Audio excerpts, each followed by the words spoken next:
yung Pink. Meron dyan yung Paul Cook. Sila-sila. Ang asar na asar kay Senador. Wag ho kayong mag-alala. Wala ho kayong boto sa INC. Oo, yung mga bumatikos kay Senador Marcoleta, wag ho kayong lalapit. Mapapahiya kayo ng husto. Ipakulong nila si Senator Marcoleta ay hindi kami titigil sa paghingi ng katarungan para sa mga kababayan natin na ninakawan. Secret. Lahat hindi alam. Well, in a way, it was hush-hush. Pero nagbigay na po ng pahiging noon ang mga kapatid na magkakaroon ng isang pagkilos. So, we were more or less prepared nung nangyari na at nandun na po kami lahat. Pero I'm curious to know, marami po akong kaibigan sa Iglesia ni Cristo, pero hindi ko pa sila natatanong, paano ho ba ginagawa yung ganyan ka-massive na biglang kilos protesta sa EDSA, 15,000 people nang walang nakakaalam? Yes. Good morning mga kasama. Happy Saturday everyone. Andito na naman tayo si Kuya Goods nagbabalik. At syempre kung hindi ka pa nakasubscribe, pa-subscribe na lang po at hit mo na rin yung bell para lagi kang updated sa ating mga video. Eto na! Plunder case ang kinaso kay Senador Marcoleta. Pero, baka nagkakamali ho kayo. Hindi ho maipapaliwanag kung sakaling hindi mamagikin, hindi ho kayang ipaliwanag kung bakit naging plunder. Sino ba ang tumarget kay Senador Marcoleta? Alam niyo naman kung sino. Diba? Matagal na siyang gigil kay Senador Marcoleta. Kasi nung tinanong siya, hindi niya masagot ng tama yung tanong ni Senador Marcoleta. Bakit kasong plunder ang kinaso? At yung iba pang gaya na si Mike Defensor, kinasuhan din ng Ewan ko kung plunder din ba ang kaso. Nagtataka tayo, yung dalawa at yung iba pang nasasangkot sa tawag nito. Sa flood control issue, ay wala pa. Natatagalan tayo, pero kay si Senador Marcoleta, mabilis Expedite ika nga. Wala pa ho 1 linggo na ipasa na kagad ang kaso. At na-erapol na. Yun Doon sila nagmadali sa pag-rapol kung sino hata ang hawak na judge.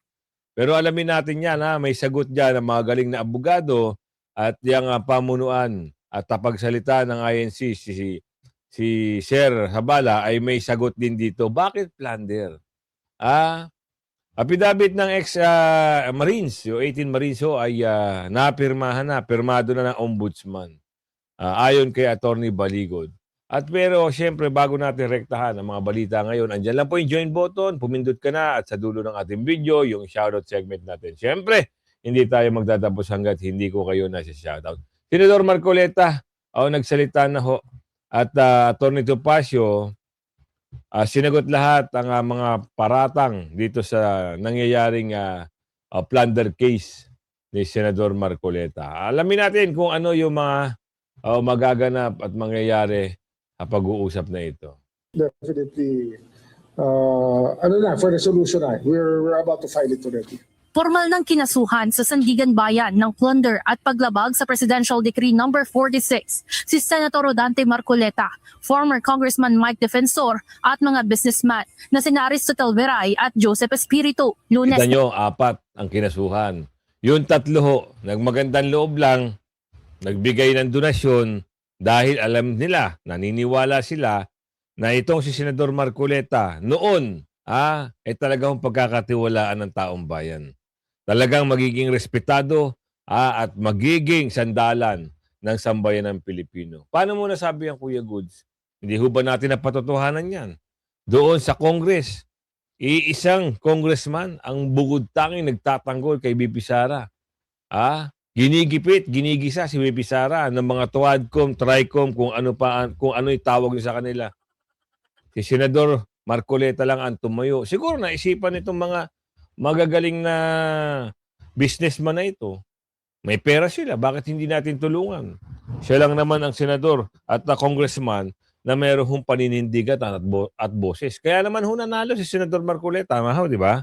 Kaya naman ho natin sinuportahan si Senador Marcoleta dahil sa kanyang mga stand o paninindigan dyan sa mga nangyari sa panggigipit sa mga Duterte. Nang i-anunsyo ni Ombudsman Crispin Remulla ang nakaambang pagkakaso. Sinundan ito ng 3 araw na malawakang rally ng isang religious group bilang paraan ng pagtuligsa. Nagugat ang mga kaso sa kabuuang 75 million pesos na natanggap ni Marcoleta mula sa 3 noong siya pa ay kongresista. Bago Kita nyo, ang layo. Ha? Kongresista pa lang siya noon.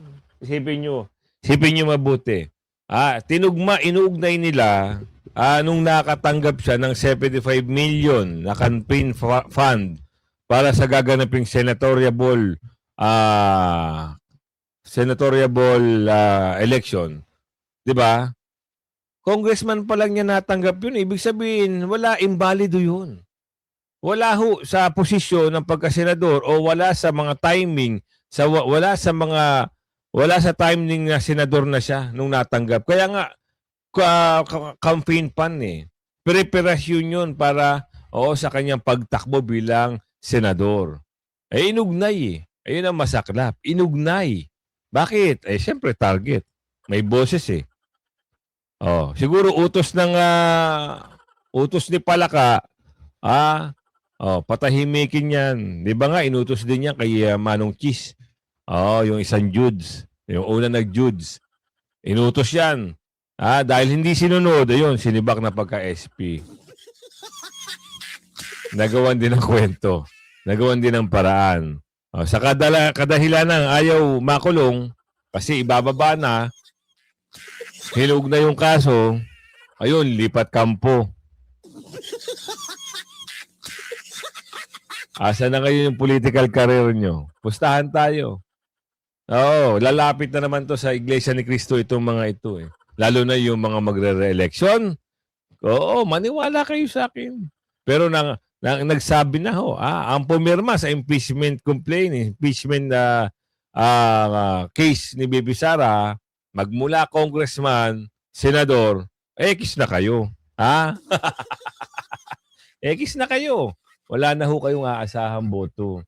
Matitigas ho ang kukote nyo. Sobrang titigas. Baka mamaya niya, pagdating ng eleksyon, lalapit kayo sa mga INC. Sasabihin nyo, hindi kayo kasali doon. Markado ho kayo. Kilala na kung sino-sino kayo. Huwag nyo kaming paandaran. Malapit na ho ang 2028. Nasa kalagitnaan at lampas na ho ng kalagitnaan ng 2026. Mabilis lang ho ang 5 buwan, tapos na ho ang 2026. Handaan nyo yan. Papasok na naman ang 2027. Pagpasok ng 2027, ayan na ho, bakbaka na. Kailangan na nilang mamulitika ng gusto. Kailangan na nilang mangampanya, pero hindi pa yun ang campaign period. Merong naka-time ilang buwan bago mag-eleksyon, doon lang papasok. Palagay natin siguro mga 3 months bago mag-eleksyon. Tama ba? 3 months? Kasi ang eleksyon papatak yan ng Mayo sa 2028. So mga February siguro, March, April, May. So mga ganun. Pero yung kabuuan ng 2027, sigurado andyan na. Bakbaka na ho yan. Matindihang bakbaka na yan. Yung mga napangalanan na ho, wag na ho kayo lalapit sa INC. Mapapahiya lang kayo ng husto. Hindi nyo pinakinggan ng INC. Hindi rin kayo papakinggan. Sabi ni Aling Ledesma. Takbo sa pagkasenador noong 2025. Hindi nakadeklara ang naturang halaga sa kanyang Statement of Assets, Liabilities and Net Worth o SALN at Matitigas din pala ang mukha ng mga nagkaso. Bakit? Hindi raw nakadeklara ang SALN, yung nung 75 million. Paano idideklara? Hindi nga sa kanya yan. Bugok! Sorry sorry for the word. Mahina ang mga kukote. Kahit ako naman, hindi ho akin yung pera na yan. Bakit ko idideklara? Makakasubuhan din ako. Baka pag inungkat na naman, sabihin saan galing ang pera mo, punta tayo AMLAC kung meron kang ganyang pera, kita nyo. Isip-isip, may utak ba kayo? Hindi raw ho dineklara. Paano nga ho idideklara? Hindi naman personal na pera ni Senador Marcoleta, yung 75 million, yan ho ay nakalaan. Saan? Sa pangangampanya. Kung kayo ho ay may utak, hindi nyo iisipin na ipasok ang pera diyan sa sarili nyong savings o sa bank account nyo. Dahil makakasuhan kayo. Under, ano ba yung batas na yon? Saka natin pag-usapan pag nabasa ko na yung batas na yon. Hindi naman sa kanya yun eh. Ano yun? Pondo para sa pangangampanya. Donation. Hindi dapat ipasok yan sa sarili at bakit idideklara sa SALN. Yun ang paliwanag.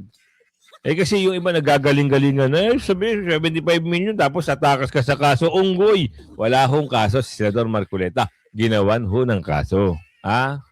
Handaan nyo yan. Statement of contributions and expenditures o SOSEC bilang campaign donations. Ayon sa Office of the Ombudsman, hindi naging madali ang desisyon, ngunit dahil mismong ang senador ang umaming natanggap niya ang pera, ay maaari itong pagtibayin sa simula pa lamang ng Kita mo na. Alangan namang hindi niya sabihin na natanggap niya. Sinungaling, hindi nga sinungaling si Senador Marcoleta eh. At hindi ho gagamitin yung 75 million kung saan-saan lang. Nakalaan ho yan saan? Sige, bigyan ko kayo ng example. Sino ho ba yung, meron ho ba diyang nagpapahiram ng helicopter kay Senador Marcoleta? Di ba yun nga? Baka yun pati yun, sisihin nyo pa rin. Dahil sa kabutihan at mahal ng taong bayan si Senador Marcoleta, gusto siyang tulungan. Dahil nga wala hong masyadong kakayanan para tumakbo sa national. 'Di ba? Isipin nyo, senatorial, senator position ang tatakbuhin mo. Hindi ho pwede yan kakarampot na pera. Kaya ho marami ho ang nag-donate. Pinahiram pa siya ng mga air transport. 'Di ba? Yun yung wag niyong pakialaman. Kasi ho yun, pahiram lang yun. Etong pera sinasabi nila, bakit daw hindi? Paulit-ulit na lang tayo. Bakit hindi dineklara? Makikitid ang utak nyo kung idideklara. Di ba? litis. Noong November 2025, sinabi ni Marcoleta sa kanyang mismong television show na may mga rason siya kung bakit hindi nito idineklara ang mga natanggap na pera. Isa lang ang kanilang pakiusap sa akin. Ano po yun? Sana wag muna kaming i-disclose ang identity. Natural. Hindi na para magyabang pa yung nag-donate. Di ba? Tama naman sinabi ni Senador Marcoleta, bakit ang kikitid ng mga utak? Siyempre, target siya eh. Di ba? Siya yung pinakamaingay sa flood control eh. Kailangan siguro, gawa ng kwento, ito na nga. Ginawa na ho ng kwento. Ngayon, ito, nagtatanong din ho, bakit plunder? Kami ho din nagulat, Sir Sabala. Kayo ho, ano ang pananaw nyo? Bakit plunder? Ang ikinakaso kay Senator Marcoleta ay plunder na isang non-bailable crime. Sa makatuwid, ipakukulong siya at hindi pwedeng magpiyansa hanggang hindi natatapos ang paglilitis sa kanya. Sa madaling salita ay hindi na niya maitutuloy ang paglalantad o pag-expose sa mga sangkot sa pandarambong na naganap. Yon. Dahil doon, hindi na ma-expose si Senador Marcoleta kung sino yung mga dorobo.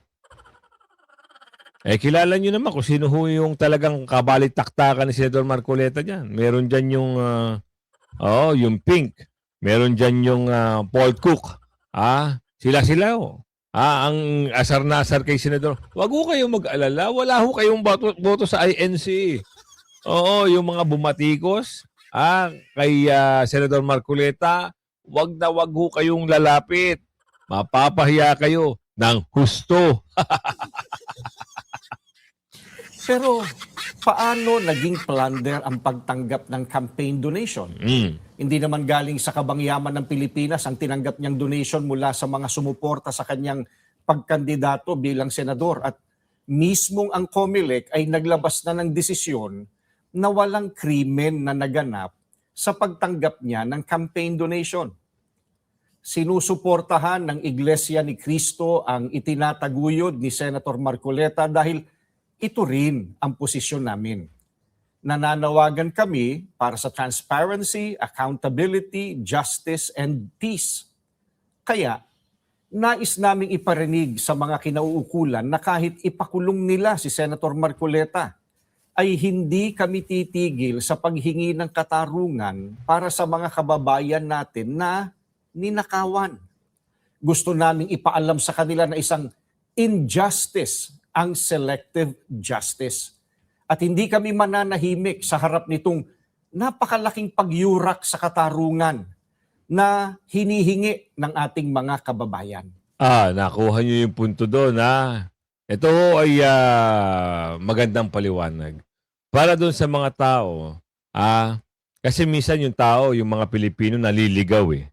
Akala nila, binigyan ng pera si Senador Marcoleta, ginamit sa kalokohan, ginamit kung saan-saan. Oo, hindi nila alam, ito ay pamamaraan ng mga dorobo para patahimikin si Senador Marcoleta.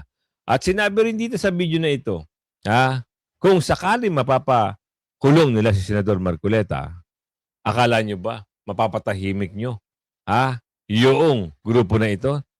Kasasabi lang ho, kung matalas ang pag-uunawa nyo, alam nyo na ho kung ano ibig sabihin nun.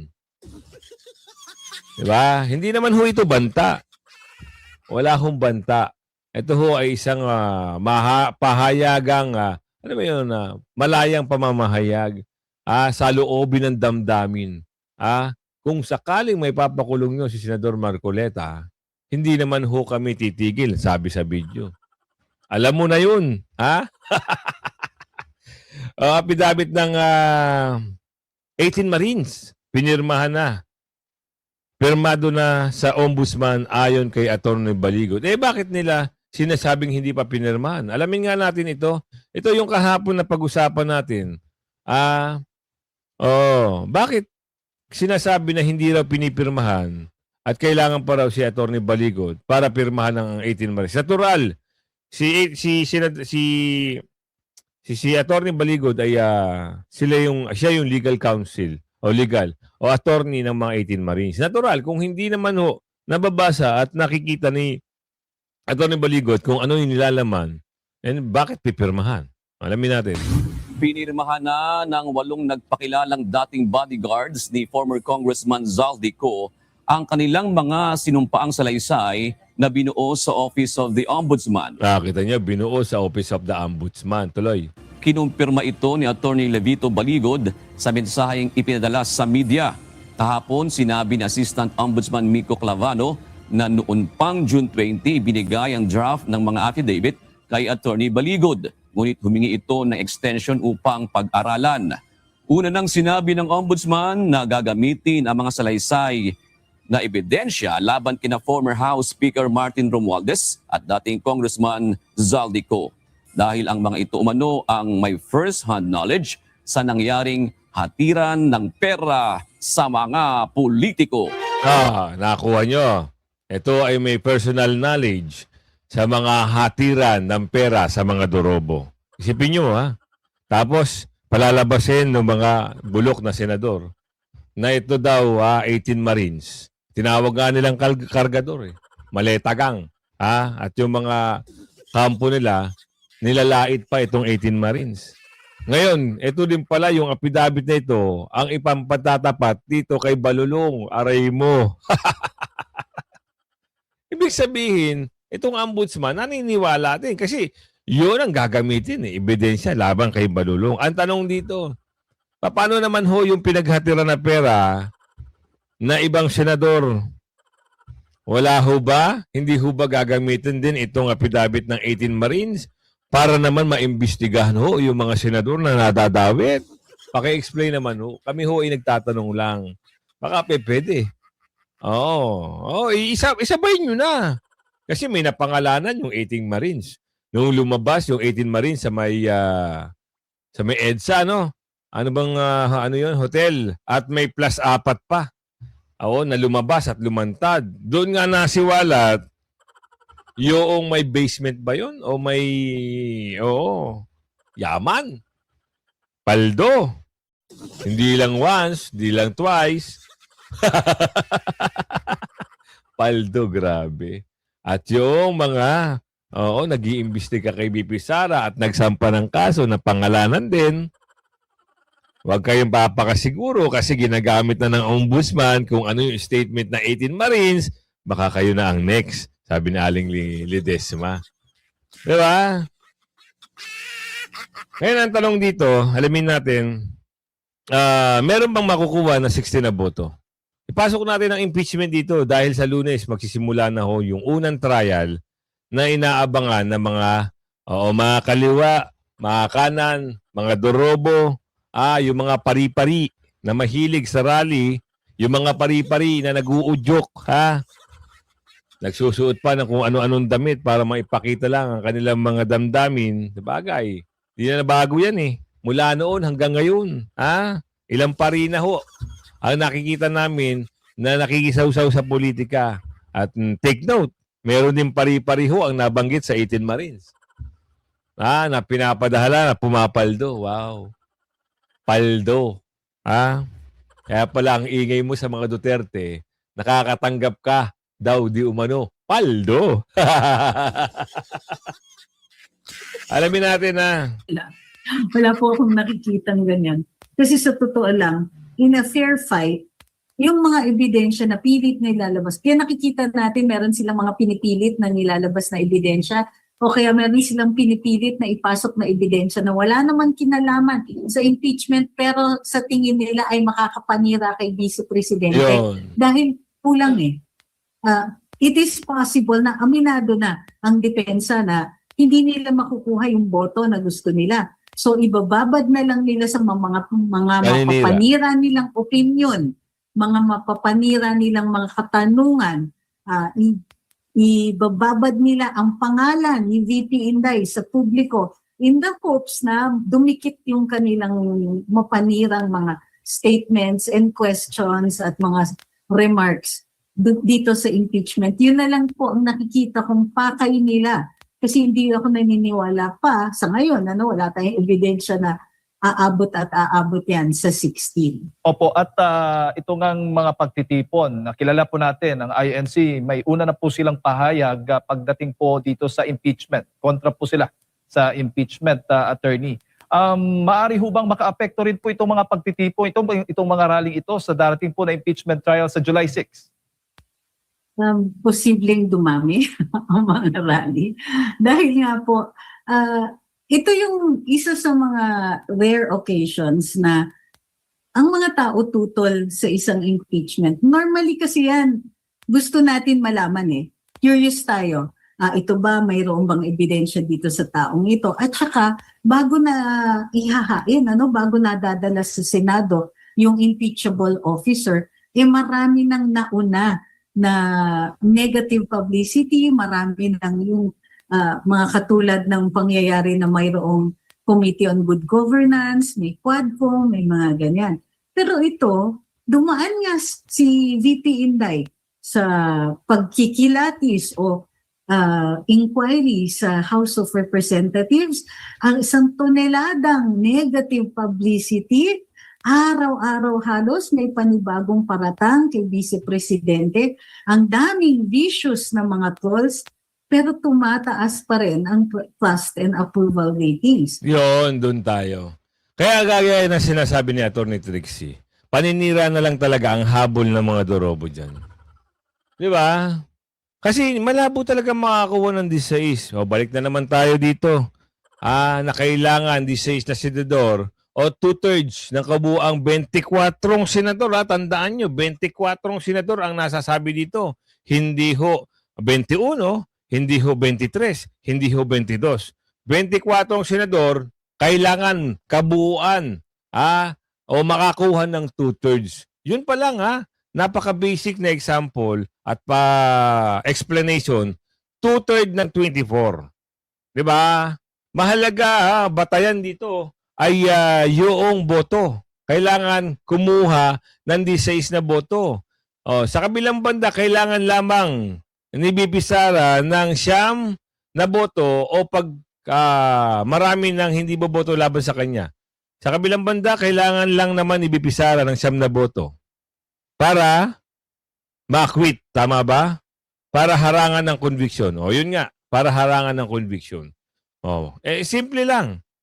9 na boto, makukuha ba ni VP Sara? Pag nagkabutuhan na, hindi man niya makuha yung 9 sa acquittal kasi parang kulang na, pilay na. Kung talaga hong bababaan ng warrant of arrest si Senador Marcoleta, ilang senador na lang ang natitira. Ngayon, kung kukuha naman sila ng 16 na boto, ito ang matinding explanation to. Kung kukuha na naman sila ng 16 na boto, malabo rin nila makuha. 13 lang sila. Wala naman gustong lumipat ng kampo dahil alam na ang mangyayari. Doon naman sa mga re-electionist, tandaan nyo, sira na ang pangalan nyo. Wag na kayo magtaka, sabihin nyo bumaba ang boto at wala kayong nakuha ang boto. Ang titigas kasi ng ulo nyo. Lalo na yung isa dyan, yung yabang-yabang, yung tatay daw niya, naranasan na nila. Ayun, bigla, pumalig sa mga daro. Si Dabaduan. Mabuti pa si si Senator Jinggoy, ayun. Tumaas ang trust rating ng sambayan ng Pilipino. Dahil sa nangyari sa kanya, mas minahal pa siya ng taong bayan kaysa dito sa mga hindi nga nakakulong. Pero mabaho naman ang karera sa politika ngayon. Mananalo pa ba sila? Hindi. Si Senator Jinggoy, kahit yan nasa oblo, pag tumakbo yan, panalo yan ulit. Bakit? Iboboto ng taong bayan Kasi may paninindigan. Bumoses. Kaso pinag-initan lang talaga. Alamin natin dito sa Gana Mamayan na Senador Marcoleta, ang kanyang pahayag dito. Alam niya naman nasabi niya na rin noong rally na handa siyang magpakulong. Pero ang papayag ba naman yung mga miyembro at mga taga-suporta mo? Malamang sa hindi Senador Marcoleta. Malamang talagang ilalabang ka ng mga naniniwala sa iyo at yung mga kapatid. Ay palong-paluho yung ating mga viewers at mga taga-subaybay. I-share niyo po yung ating Facebook Live at ang YouTube Live, Net25 News and Information Channel. Tandaan niyo po Net25 News and Information Channel, Facebook Live at saka YouTube Live. At lagi natin pinupush po yung sa YouTube Live. Sabi mo kanina, medyo tumaas na yung following, ganyan? Following po at saka yung live na nanonood. Gaano ang itinaas? Mga sa tingin ko, Sen, mula nung nagsimula tayo, Naging 3 times, 4 times, 1,000 times pa, sa tansya ko Oo. Sa bagay, yung 10 years ago. Oo. Ako lang yung personal kong followers sa social media. Baka naman ang pinag-umpisan mo yung nandun pa tayo sa EDSA. Maligaya Building. Maligaya Building 2. Hindi naman po. Tatlo lang tayo Tsaka hindi pa kasali si Nelson noon. Dalawa lang tayo noon. Tsaka radyo lang yun. Hindi tayo nakikita. Hindi, pero ito naman, ang basihan ko lang, Sen, mula nung January this year. Kasi January this year. yung Maligaya Building 2 kopong-kopong pa yun dyan Bigla ko nga po naalala, no? Di ba yung pa tayo nun ang tawag doon sabi ko ayoko nang merong May headset. Headset, opo. Kasi Headset. radyo nabibingi ako lalo pag may headset Tapos nga po. nung napunta tayo sa sandali doon sa New Era. New Era University, yes po. Alam mo naman yun. Ayun pala, napagdaanan nila Senador Marcoleta. Pero ano na natin yung katanungan alamin na natin. Di ba? Kasi parang may irony nga doon Sila nga yung nandyan sa agriculture natin para pasaganain yung ating mga pananim. Para sa ganun, bastante tayo sa pagkain. Pero pag titingnan mo, pagka ikaw ay nagpunta sa kanayunan dyan at nakausap mo yung mga magsasaka, makikita mo yung iba't ibang uri ng kanilang alalahanin Opo. Dahil ako'y naging farmer naman, yan naman ay hindi ko naman ikinakaila. Opo. Katulad nga ng gusto ko sanang i-contribute sa hapong ito. Kahapon kasi, pinasyalan ko yung aking mga pananim dyan. Ganun ba? Alam mo naman, alam naman ng lahat ito, kahit naman tayo ay At lahat lagi yun ang kinukwento yan, Sen. Opo. wala pa akong sinasabi, pinasinag na. Maya-maya ng konti sana. Excited po. Excited, Sen. Sige. Kasi, ang tinatanim natin ngayon dyan, yung high value crops. Yun, Dalawang klase ang high value crops dyan. Isang itinatanim dyan sa mga, yung upper upland. Yung upland. Opo. Yung upland kasi, kung tawagin yung mga gulay dyan, ay chop suey. Yes. Pangkaraniwan nasa nasa Baguio. Yes po. Ang iba naman ay nanggagaling sa Quezon. Mga upland dito, Nelson eh. Opo. Ngayon pagka lowland, Medyo mahaba yung explanation dito. Pero, napanood ko na ito eh. Hindi ko lang nakuha kung saan yung specific na clip. Pero punta tayo kay Atty. Tapasio. Alam naman natin kung ano yung pahayag at kagustuhan ni Senador Marcoleta. Gusto niya ipaliwanag dyan eh kung ano yung mga bagay-bagay. Pero hindi ko na maipakita sa inyo. Dito tayo kay Atty. Tapasio. Plunder case, what's next for allies? Alam nyo na. Kasuhan at kakasuhan. Yan yung balak ng mga Dorobo dito sa alay ng mga Duterte. Simulan natin. But this time at night. Yes, this is getting to be a habit. Anyway, good We have evening. to stop meeting like this. Ayun. Kasi yung huli po natin, umaga, no? But I'm always honored to be here at DNC. Ay, marami pong salamat. Okay. Nagulat po ba kayo sa rally? You are a member of the INC. Opo. Okay. Nagulat po ba kayo o ang galing naman po ninyong magtago ng secret?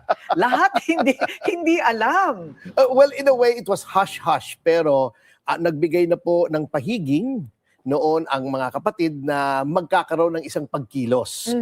So, we were more or less prepared nung nangyari na at nandun na po kami lahat. Pero I'm curious to know, marami po akong kaibigan sa Iglesia ni Cristo, ano?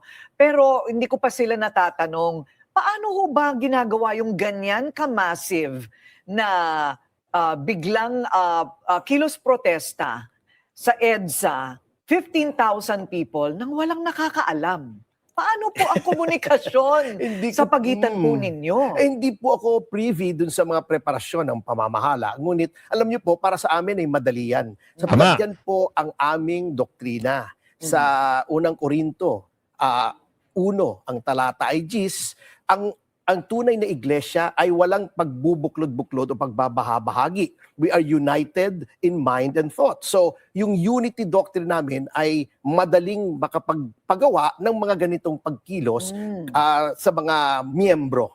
So kumbaga talagang organisado. Isang kumpas lamang galing sa pamunuan ay nakasunod kaagad talaga ang membership. Opo, at nakita nyo naman po, if you were there kahapon, ay kitang-kita nyo, wala pong gulo roon. Nakaayos po ang parada ng mga sasakyan, sa lampung banda, may mga tents kami, may mga generator, may mga pagkain. At ang kapansin-pansin po ay wala pong kalat sa kabila ng dami ng tao doon po sa may gilid ng Camp Aguinaldo. Okay, among other issues, ano po ba talaga ang mensahe? Talaga po bang yung 15,000 taong yon ay para kontrahin yung pag-file ng kaso laban kay Senador Rodante Marcoleta? Well, in a manner of speaking, yes. But may bigger issue po rito, which is, katulad nga po ng sinabi ng aming takpagsalita, we are against selective justice. Hindi kami tutol sa pagpapatupad ng batas, tutol po kami sa pagpilipit ng batas sapagkat selective justice is also injustice. Tama. So ano pa po ba ang maaari nating sabihing basehan? Kaya tinatawag itong selective justice. Ay unang-una po, nakikita naman po natin ang pattern. Although I must hasten to add, I cannot speak on behalf of the church administration bilang isang kaanib at bilang isang mamamayan, nakikita naman po natin na kapag kaalyado ng pamahalaan, mabagal ang hustisya. At talagang turtle-paced. Pero kapag kanilang kalaban ay mabilis katulad nung nangyari kay Jinggoy Estrada. At ngayon naman, paano nga po natin masasabing hindi selective justice? Yung crime na plunder, kahit sino pong itanong yung mga legal experts, pilit na pilit po itong plunder para lang maging bail as a matter of discretion ay pinipilit nilang plunder. Yan ang katotohanan. Hindi na tayo magtataka bakit minamadali. Pag-alay ka ng gobyerno, mabagal, usad pagong. Pero pag-alay ka ng mga Duterte, sigurado ka. Oo, expedite ang kaso mo. Kagaya ng nangyayari ngayon kay Senador Marcoleta. Totoo naman. 'Di ba? Nakikita nyo naman at yung batas ay pilit binabaluktot, pilit binabali at pilit tinitwist. Ngayon kung bago ka pa lang sa aking channel, ako naman ho ay maglalambing Paki-like and share nyo ang ating video. At syempre, si Mang Banat, i-subscribe nyo. Tulungan natin ha. Huwag niyong pabayaan si Mang Banat. Oo. Ito yung kanyang channel. Bigay ko lang sa inyo. Tulungan nyo lang ha. Subscribe nyo. Ayan maganda na ho. Gumaganda. Unti-unti na hong gumaganda. Kaya, subscribe nyo siya ha, si Mang Banat. At syempre, yung shoutout segment natin, hindi naman tayo magtatapos hanggat hindi tayo nakapag-shoutout. Mula kay Ma'am Dabanusan, shoutout po sa iyo. At kay Ma'am Rowena. Shoutout po sa iyo. Ronald Lacaba, shoutout po. 09 Rowie, shoutout po sa iyo. Corazon Pasco, Blue Diamond, shoutout po sa inyo. Christy Singson, shoutout po. Cecilia Den, shoutout po sa inyo ha. Yolanda Vintayen, shoutout po sa inyo. Si Ma'am Cecilia Den, Cecilia Lee Den, pala, ayan, shoutout po sa inyo. May 2 Happy Peel, yan siya. Lagi siya nakaantabay sa atin. Kuri Papaw, shoutout po sa iyo. Severino Oliverio, shoutout po. Anonymous, shoutout po ha. Jeff Morales, shoutout po sa iyo. Edwin Daling, shoutout po. Forenza Lameda, shoutout po sa inyo. Si Ma'am Jenny Rose Lorissimo, shoutout po sa iyo ha. Gaya D9N, shoutout po sa inyo. Camelita Denket, shoutout po sa iyo. Francis Dabucon, shoutout po. Rayban 20, shoutout po sa inyo. Likunanan, lagi sila nakaantabay sa atin. Ghost Bid Day, shoutout po sa inyo. Daryl Marfores, shoutout po sa iyo. May Meat Patata, shoutout po sa inyo. Reynaldo De Leon, shoutout po sa inyo. Sanray Pidalaon, shoutout po sa inyo. Manny Molina, shoutout po sa iyo. At Mona Lisa Ayon Mamalangkap, yan, shoutout po sa iyo. Divina Ebenales, Lovely Galaxy, shoutout po sa inyo. Bibu Y20, shoutout po sa inyo. Mr. Seryoso, shoutout po sa inyo. Gloria Aileen Osol, shoutout po sa inyo. Dominador Rodriguez, Mary Grace Lopez, shoutout po sa inyo. Mula sa Canada naman siya. Rallyist. Sabi dito ha. Emma. Sabi ni Ma'am Mary Grace Lopez, shoutout po sa iyo. Good job, Canada Rallyist. So, yun sabi niya. Almusiko, shoutout po sa iyo. Emma Paduhan, nakakahiya ka. Sabi dito kay shame on you. Ayan Yun yung mga komento ng ating mga kasama. Jones Pongtorio, Vivian Mayuga, Mark Gold Magdua, shoutout po sa inyo. At kung ako naman ang tatanungin, talaga namang ginigipit na talaga ng gusto. Kita nyo, inasuhan, tapos sinapol na kagad. Diba? Kung sino yung judge na hawak. Kaya, like and share ang video. Hanggang sa muli. Bye-bye!